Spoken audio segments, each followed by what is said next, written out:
നേർച്ച എന്ന് പറഞ്ഞാൽ നമ്മൾ തുടങ്ങി വന്നത് അവിടുന്നല്ലേ. നേർച്ച എന്ന് പറഞ്ഞാൽ ഇത്തിജാബും കല്ലഫും കുർബത്തല്ലന്തതായ്യൻ, നിർബന്ധമില്ലാത്ത നല്ല കാര്യം ഞാൻ ചെയ്യുമെന്ന് ഏറ്റെടുത്ത് പ്രഖ്യാപിക്കുന്നതിനാണ് നേർച്ച എന്ന് പറയുന്നത്. ഉദാഹരണത്തിന് ഒരാൾ പറയാണ് ഞാനൊരു ഉലഹിയത്തിറക്കും എന്ന് ഏറ്റെടുത്ത് പറഞ്ഞാൽ അത് നേർച്ചയായി. അത് നേർച്ചയായി. നാളെ കാലത്ത് സുബീന്റെ മുമ്പിൽ രണ്ടരയ്ക്ക് അത് സുന്നത്ത് ഞാൻ നിസ്കരിക്കുമെന്ന് നേർച്ചയാക്കി എന്നൊരാൾ പറഞ്ഞാൽ അത് നേർച്ചയായി, തീർ നിർബന്ധമായി.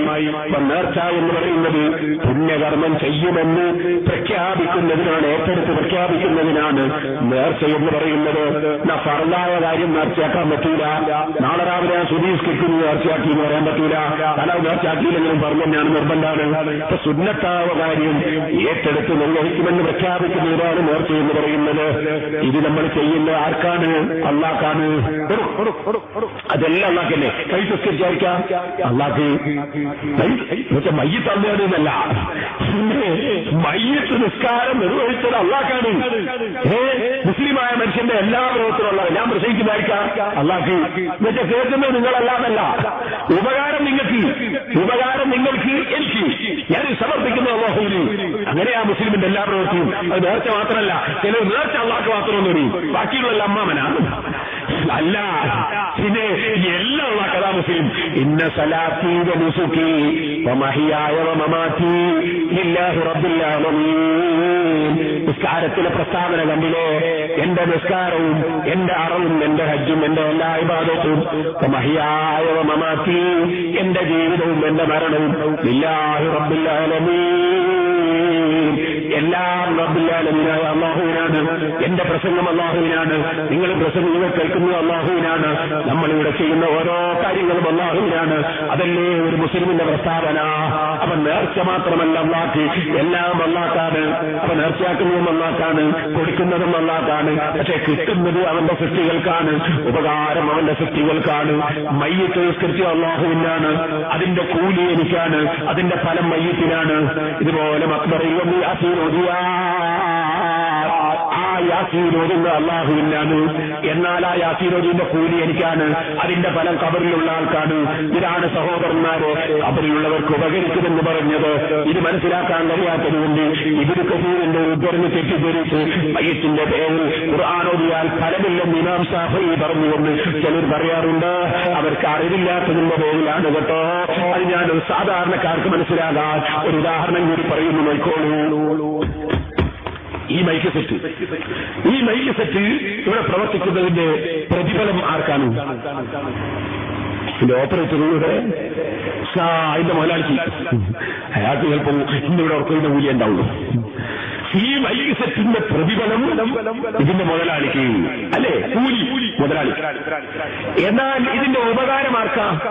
നിങ്ങൾക്ക്, എനിക്ക്. അപ്പൊ ഉപകാരവും പ്രതിഫലവും തമ്മിൽ വ്യത്യാസം കണ്ടോ നിങ്ങൾ?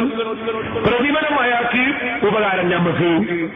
ഇതുപോലെ ഞാൻ മയ്യത്ത് നിസ്കരിച്ചാൽ മയ്യത്ത് നിസ്കരിച്ചതിന്റെ കൂലി എനിക്ക്, ഉപകാരം മയ്യത്തിന്, ഉപകാരം മയ്യത്തിന്. ഇതാണ് ഇമാം ശാഫിഈ റളിയല്ലാഹു അൻഹു ഉദ്ധരിക്കപ്പെട്ട വാചകം. ഖുർആൻ ഓതിയാൽ അതിന്റെ കൂലി മയ്യത്തിന് ചേരൂല. കൂലി ഓതിയവനിക്ക്, ഓതിയാൾക്ക് കൂലി, ഫലം മയ്യത്തിന്. അതാണ് പറഞ്ഞതിന്റെ അർത്ഥവും മനസ്സിലാക്കാൻ ചിലർക്ക് സാധിച്ചില്ല. അപ്പൊ എന്ത് ചെയ്തു? ഖുർആൻ വാദിച്ചു. വിവരമില്ലാഞ്ഞിട്ടാണ്, ചിന്തിക്കാഞ്ഞിട്ടാണ്, വിവരമുള്ള ഉസ്താദുമാരെ നേരിപ്പിടിക്കാത്തതുകൊണ്ടാണ്. അതുകൊണ്ട് സഹോദരന്മാരെ, നമ്മൾ കാര്യങ്ങൾ മുൻഗാമികളായ മഹാന്മാർ നടത്തിവന്നതും നടന്നു വന്നതുമായ കാര്യങ്ങൾ അതേതോ അറിവില്ലാത്ത ആളുകൾ ചിന്തിക്കാത്തതിന്റെ പേരിൽ നടന്നു വന്ന കാര്യങ്ങളല്ല. നമ്മുടെ പണ്ഡിതന്മാർ അവരെ കിതാബുകളിൽ അംഗീകാരം കൊടുത്ത കാര്യങ്ങൾ, ഇമാമിങ്ങൾ അവരെ കിതാബുകളിൽ എഴുതി വെച്ച കാര്യങ്ങൾ, മുൻഗാമികളായ പണ്ഡിതന്മാർ അംഗീകരിച്ച കാര്യങ്ങൾ, അത്തരം കാര്യങ്ങൾ നിലനിർത്തുകയും പണ്ഡിതന്മാർ അംഗീകരിക്കാവുന്ന വിഷയങ്ങൾ കൈയൊഴിക്കുകയും ചെയ്തുകൊണ്ട് മഹാന്മാരോടുള്ള സ്നേഹവും ബഹുമാനവും നിലനിർത്തണമെന്ന് മാത്രം ഈ സമയത്തുണർത്തി ഞാൻ നിങ്ങൾക്കൊരു ചെറിയ ലേഖനം വായിച്ചു കേൾപ്പിക്കുന്നു. അതിന്റെ ഒരു ഭാഗം മാത്രം, സമയമില്ല. ഇതെന്താണ് സഹോദരന്മാരെ, നിങ്ങൾ ചിന്തിക്കണം. ഇത് 1951 ഞാൻ ജനിക്കുന്നതിന്റെ 8 കൊല്ലം മുമ്പ് ഇറങ്ങിയിട്ടുള്ള ഒരു മാസികയാണ് മാസികയാണ്. അത് അൽബയാൻ മാസിക. ഇതിറക്കിയതാരാണ്? സമസ്ത കേരള ജമിയത്തുൽ ഉലമയുടെ മഹാന്മാരായ പണ്ഡിതന്മാർ അന്ന് പുറത്തിറക്കിയ മാസികയാണിത്.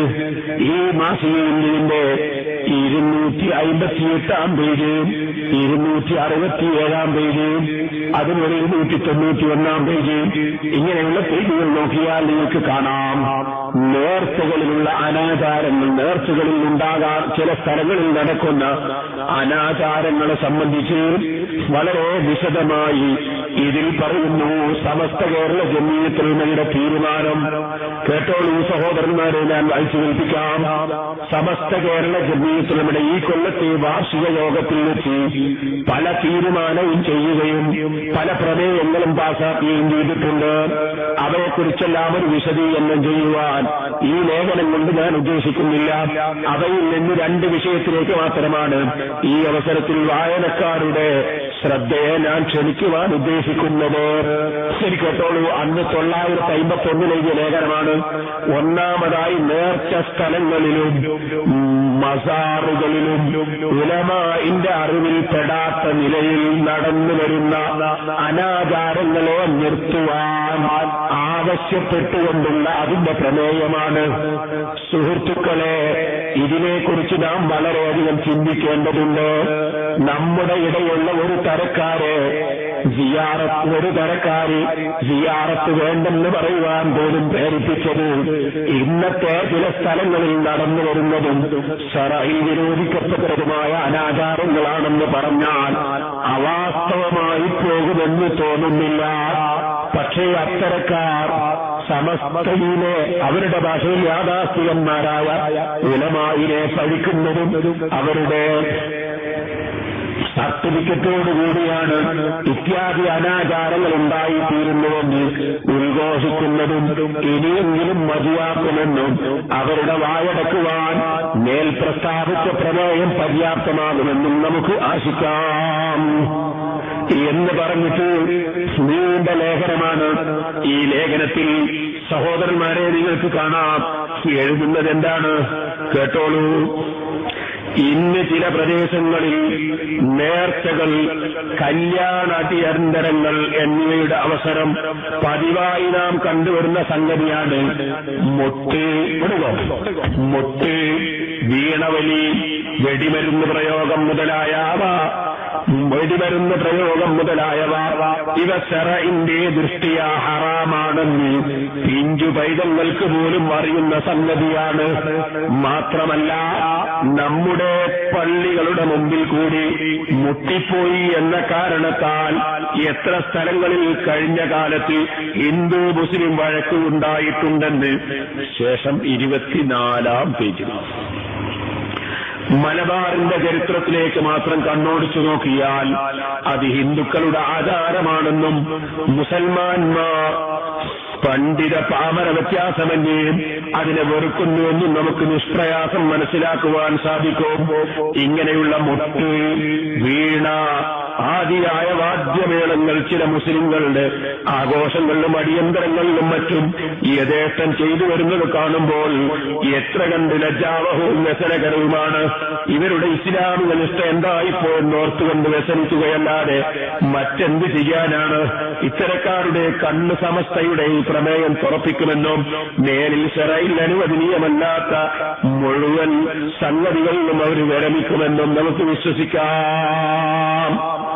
ഇത് നിങ്ങൾ ഓർക്കണം സഹോദരന്മാരെ, ഞാൻ ജനിക്കുന്നതിന്റെ ഏകദേശം 8-9 കൊല്ലം മുമ്പ് അതേ മഹാന്മാരായ സമസ്ത കേരള ജമീയത്തുൽ ആലിമീങ്ങൾ ബഹുമാനപ്പെട്ട മർഹൂം ഇ.കെ. അബൂബക്കർ മുസ്ലിയാർ റളിയല്ലാഹു അൻഹു തുടങ്ങിയ പണ്ഡിതന്മാർ സമസ്തയിൽ മെമ്പറാകുന്ന കാലത്ത് അത്രയും കൊല്ലങ്ങൾക്ക് മുമ്പേ നമ്മുടെ ആലിമീങ്ങൾ വളരെ നന്നായി വിശദീകരിച്ചതാണ് കേട്ടോ. അതുകൊണ്ട് തന്നെ മഹാന്മാരായ ആളുകളുടെ മക്ബറകളിൽ ആലിമീങ്ങളുടെ അംഗീകാരമില്ലാതെ നടക്കുന്ന കാര്യങ്ങൾ അതിന് ആലിമീങ്ങൾ ഉത്തരവാദികളല്ല. പക്ഷെ ഒരു കാര്യം അറിയാതെ ചെയ്തു പോകാറുണ്ടല്ലോ. ഈ നാട്ടിലുള്ള ജനങ്ങളോട് ഞാൻ പറയുന്നു, ഇതുവരെ നിങ്ങൾ അതിനെ സംബന്ധിച്ച് കൂടുതൽ ചിന്തിക്കാതെ ചെയ്തു പോയെങ്കിൽ അത് അല്ലാഹു നമുക്ക് എല്ലാവർക്കും മാപ്പ് നൽകുമാറാകട്ടെ.